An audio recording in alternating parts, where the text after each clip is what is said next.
Maayong adlaw kanyong tanan nga nagpaminaw karon ning tulumanon, kini ang akong suliran.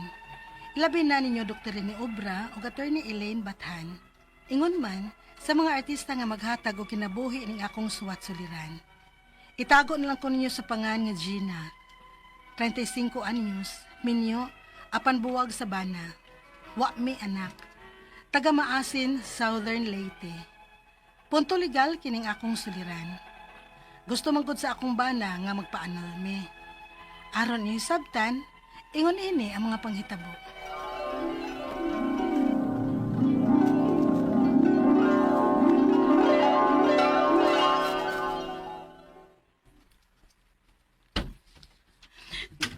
Gina? Ma, Uy, ano man di, uy. Nanong niaman ka. O, Iskam ka ng imong mga gamit, ma'am. palihog lang ko. imo ng tanang mga gamit. Kano man ni? Anong daghan man kang mga bag? Ma, nagbuwag namin ni Jethro. Unsa? Uy, nga naman yung taon. Diri sa son, magsulti ta. Pasabta gani ko ani, Gina.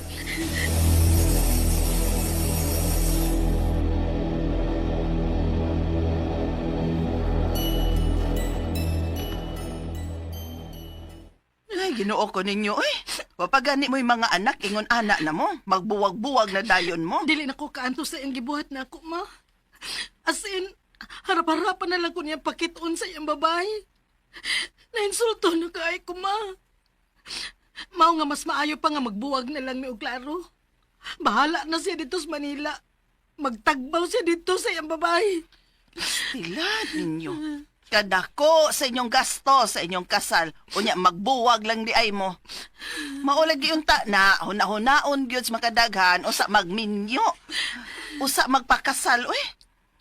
Usa ba sa hinungdan nga nangita masyaglain? Day, mabay gyud siya, ma. Basig tungod pod kay wa pa mo'y anak. Oh, ma.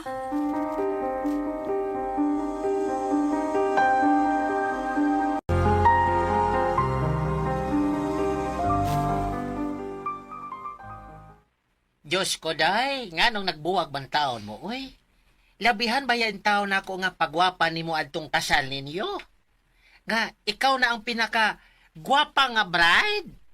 Unya, ingon ani na lang ang ako nga mabalitaan nga. Magbuwag na mo?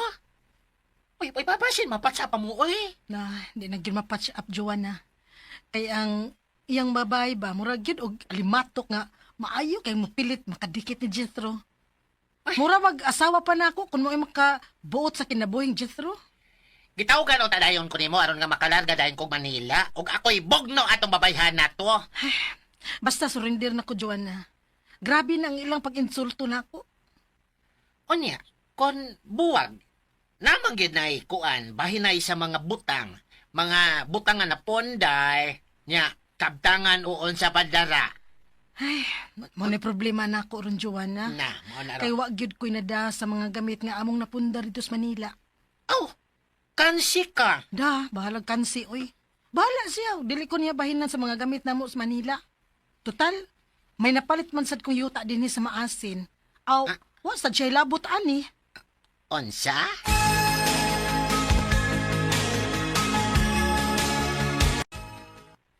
Ano nga man ko'y labot? Nag-conjugal property man na nato kay napalit man na nimo suod sa atong kaminyoon. Layo ko'y bahin na na. Ibaligan na nato aron mataro na to nagbahin. Kaya di mo sa ko interesado mo puyo diha. Unsa? Baga asad ni Mugnaong, oy. Ngawa man ko'y napahimuslan diya sa mga napundar tang gamit sa bay. Ay pagsinwa pa ngoy, Gina. Kung saro man yung mga gamit na to adres bahay. Ginawanin lang ha. Isa no, 1/4 lang akong bahin sa halin anang napalit mong yuta. Diyas maasin. Basta kay di na lang ni mo hilaptan ang mga napundar na to adres Manila. Unsa?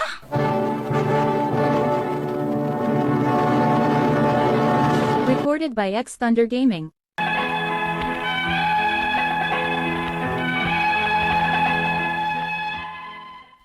Nisugot na lang ko nga mangayo pa og bahin ang akong bana sa halin sa yuta nga akong napalit diri sa Maasin Leyte, nga akong napalit sud sa among kaminyoon. Mao iyang sulti pag primero nga bisan og 1/4 lang ang iyang bahin, basta dili na ko manghilabot sa mga butang nga among napundar sa Manila. Unya, Diha nakakita na kog bayer, og nahibaw siya pilay halinon sa yuta, nausab ang iyang huna-huna. Onya, unsay tunga? Nausab ka kung una-una. Ingon nga kong partner, dapat tunga jud kuno ta sa halina ng yuta. Unay balaod sa magtiayon kung magbuwag o magbahin sa katangan. Isa ka sa pagkakabugado mo dool. Tunga yun na. Onya, ang mga gamit nato diha sa Manila, tunga pud ta. Oh, kuwari ko pa diri. Duha mo niya turip. Sa silong sa kanhina to kwarto. Alsahan ning usa. O duha mo ning atong TV sa sala og sa tong kwarto. Lakwaar sa ning usa. Ha, Ay sukot na lang kung magtunga ta ng yuta ni mo diha sa lite. Kay ang bayan bisag na kuha na, gasto kumiyasan na sa pagpahil akong annulment sa tong kasal. unsa?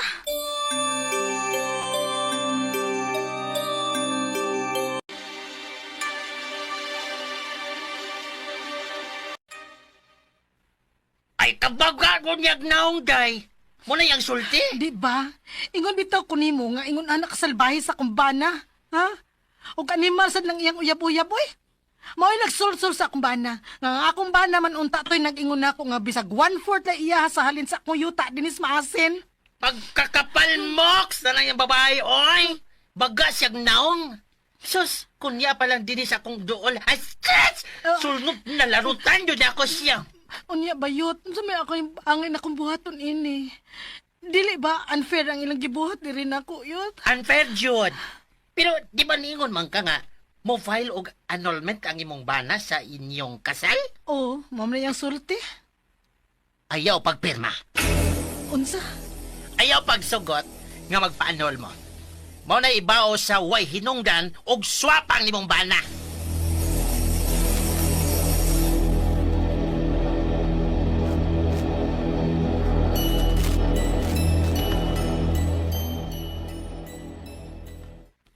Kung saan di ka mo pirma sa annulment, Gilisod-lisod ko nimo sa akong yuta diri sa maasin, di ba?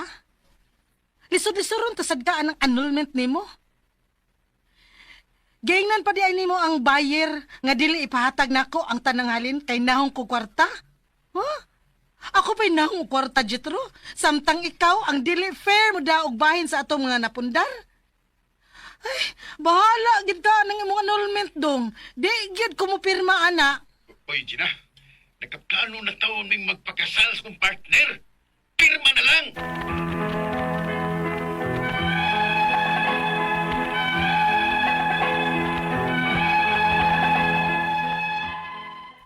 Nagmagahi gid ko sa pagpirma kay alang nako unfair gyud ang pagbahin sa among mga napundar sud sa among kaminyoon. Ang ako mga pangutana mao kining mosunod. Unang pangutana, nagbuwag na mi sa kumbana. Kasado mi. Unsa man gyud banaod sa pagbahin sa mga butang ug kabtangan nga among napundar sud sa among kaminyoon.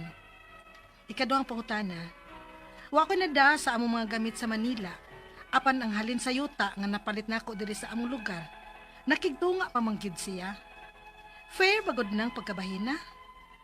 Ikatulong pangutana, nag-file siya og annulment kay plano nila nga magpakasal sa iyang uyab.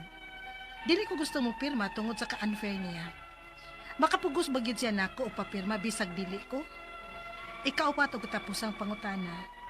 Pwede ba nga magpabayad sad ko niya usa ko mo pirma sa annulment? Kay dili man gyud ko niya hatagan sa mga butang nga napunda namo. Unsa may akong buhaton kung pugson gyud ko niya og papirma sa among annulment? Palihog, tabangi og tambagi ko. Kini ang akong suliran, Gina.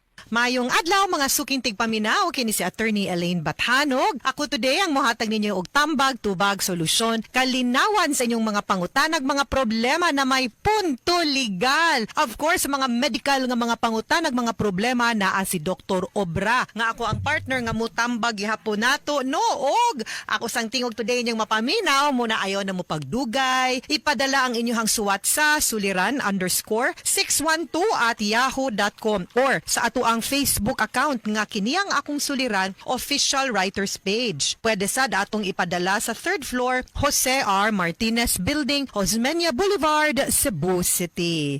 Guys, lain-lain klase-klaseng pamaagi gyud ni ang amo ang gihatag no para klaro og tin-aw ang inyong mapaminaw no og pwede ra gyud pod nga dili mo maikog no kay kitang tanan naagyo tay mga problema natay mga giagian sa kinabuhi dili ra in town kamong nagpadagsuwat kundi kitang tanan atong kinabuhi dili perpekto ang kitan mismo di pud ta perpekto ato ang kapikas di pud perpekto mo nang naagyo di mga ginagmayng mga spices no gitik-gitik gamay sa ato ang kinabuhi pero kabaw mo mulabay mahuman ra gyud ning tanan yanam sa lain attorney ay sige lang basta nahuman tong usa nga nagdungan man ay bahala nagmagdungan basta kay kaya dasig lang no padayon lang gyud ta di ta mawagtangag pag-asa there will always be something positive mahuman ra gyud na bahala gadungan bahala tulo na kabuok na datugan ta kay usay maingon man ta nga suspaita ni oy muuwan ba grabe gyud pod mo busdak gyud pod no unsaon naman lang ni nato no so mo na no ayaw na mo paglangan kay usa kay mas nindot man gyud ni ato pong ma-share di lang gyud pod nato suluhon ang ato ang mga problema ha.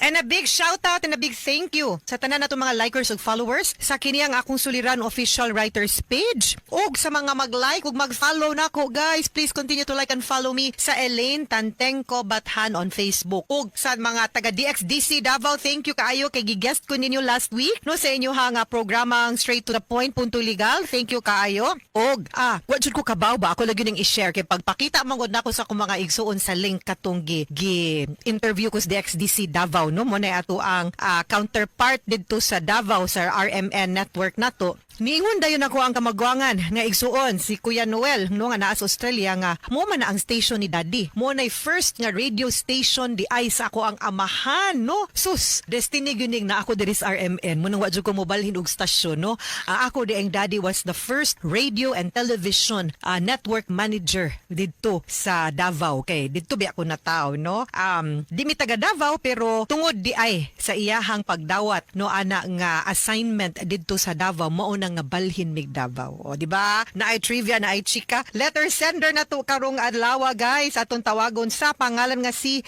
Gianna. Taga Maasin, Southern Leyte, punto legal, 35 years old. Minyo pero buwag nas bana. Kasayo na minyo siguro niyo nagbulag man bata pa wa sila'y anak no. Niya mo niyang mga pangutana kay gusto siya hang bana nga masabtan nato nga uyo na gid ang bana nga magpaanal na unta sila. So unang pangutana kasado man sila siyahang bana nagbuwag kuno sila sa iyang bana unsa gyud balaod sa pagbahin sa mga butang ug kabtangan nga among napundar sulod sa among kaminyoon. Okay, timing no kay nagtudlo tag Persons and Family Law diya sa University of San Jose Recoleto School of Law ug mauni ang balaod nga gimando o gisaysay sa atuang Family Code which is the law that will govern marriages between and among Filipinos no. Maminyo ganita pagkahuman nga napasaning balaod no ang Family Code which was in 1988 guys ang atuang property relations nga mag-govern is absolute community of property. Unsa maning absolute community of property. Simple. Ang imong gipanag-iya sa katong ulitaw pa ka ug sa daga pa ka bahala na giunsa na nimo pag-angkon gipalit ba na nimo gipanunod ba na nimo gihatag ba na sa imuha gidonate ba basta naas imuha ng pangan imuha na nakarehistro nimo pagkadaga pagkaulitaw gidala na nimo sud sa imuhang kaminyoon ug mahimo ng co-owner ang imuhang kapikas siya sad kung unsa po yang gipanag-iya gidapo na niya sud sa kaminyoon so kung magbuwag gani mo kato inyo nang i-divide together no that is what you call as unya ang inyong mga napundar conjugal absolute community of property pod hati pod mong duha ikaduhang pangutana wa koy nadala sa among mga gamit sa Manila apan ang halin sa yuta nga napalit nako diri sa among lugar nakigtunga pa mangyud siya fair bagod ng pagkabahina aw dili pod kung unsa iyaha supposedly na amang kay bahin atong ditong mga gamit sa Manila pila may kantidad pod ato o kwaa ang value ato unya ang halina ng yuta din ha kwa ipudtos imuhang bahin no ngadto sa iyaha didto sa katong mga kabtangan ug mga butang ninyo sa Manila ug unsay mahabilin ug naamang gani aw iyaha ug way mahabilin kay basig kuwang pa basin kita pay maningil niya no ikatulong pangutana guys nag-file siya og annulment kay plano nilang magpakasal sa iyahang uyab. Dili ko gustong mo pirma tungod sa ka-unfair niya. Makapugos bagod siya na kog papirma bisan di ko unsa may pirmahan nimo nga ang kanang annulment di ba yan na pwedeng sabot-sabot lang, no? Kay mamahibaw-an gani nas korte nga nag-collusion mo, nagsabot-sabot mo, hala, basin og ma-deny ang annulment di hinuon mo. Unya nganong di man sa kaganahan mo pirma, probably ang imuhang pirmahan ang kanang dissolution sa inyuhang property relations. Kay ang effect man gud sa annulment is this. Una, mabugto na ang bond of marriage. Ikaduha, ang mga properties inyo na nang iliquidate. Kay maputol naman, so what naman mo'y ours? May naman eh. So tungaon na siya, husayon, subayon na bayrang mga utang, ugnaa, unya, ihati na ninyo. Kana mo'y angay ninyong permahan ra. Ang kanang annulment, di gyud ka pwedeng mo permaan na. Ug ikatulo, kung naamang gani anak, ang kustudiya sa mga bata. Wa man mo'y anak, so taman rata sa 1 ug 2.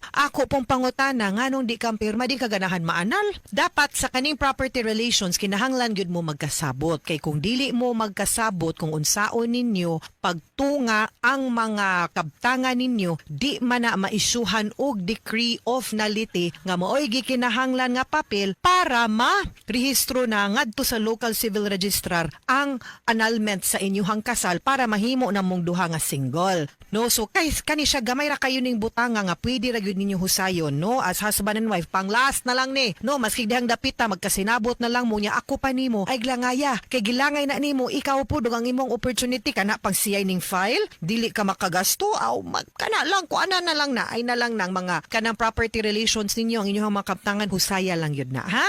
Pero pagpaanal, uy, nganugod siya na ay, kuman ikaw, maglisod pa lang kag minyo na nanuuna, di ba? Ikaw pa, tug katapusang pangutana, pwede ba nga magpabayad sad ko niya usa ko mo pirma sa annulment kay dili mangyud ko niya hatagan sa mga butang nga napundar namo. Unsa man ang akong buhaton kung pugson gyud ko niya papirma sa among annulment. Klaruhon lang gyud ni nako Gianna ha og sa mga naminaw karon. Kanang moingon kag nagpinirmahay, di gyud na mao ang imuhang gipasabot. No nga, nagsabot-sabot mong magbuwag na mo. Kanang pagbuwag di na pwedeng sabot-sabot magpinirmahay lang mo nga wa nay hilabtanay. There is no such thing as an agreed or mutual nga annulment. Dili gyud na siya pwede. Ang imuharang pirmahan o gipasabot siguro aning imuhang suwat ang paghusay, pagsubay o pagdivide sa mga kabutangan ninyo. Maura gyud na, no? So ako I think pwede gyud na kay kung dili pug ka ang korte man pud ang mutunga ana og di gyud pud mo magkahusay og dili pud mo magkasinabot ha kay para lang maklaro og matarong ang inyuhang annulment ha but kung mo participate ka pwede pod no mo oppose ka in those things no pwede ra pug dili na lang kamo tingog og mutubag pero di ka mo pirma sa annulment ha mga suking tigpaminaw hinaut unta nga naamoy nakutlo na pagtulunan karong adlaw kini si attorney Elaine Bathan daghan kayong salamat.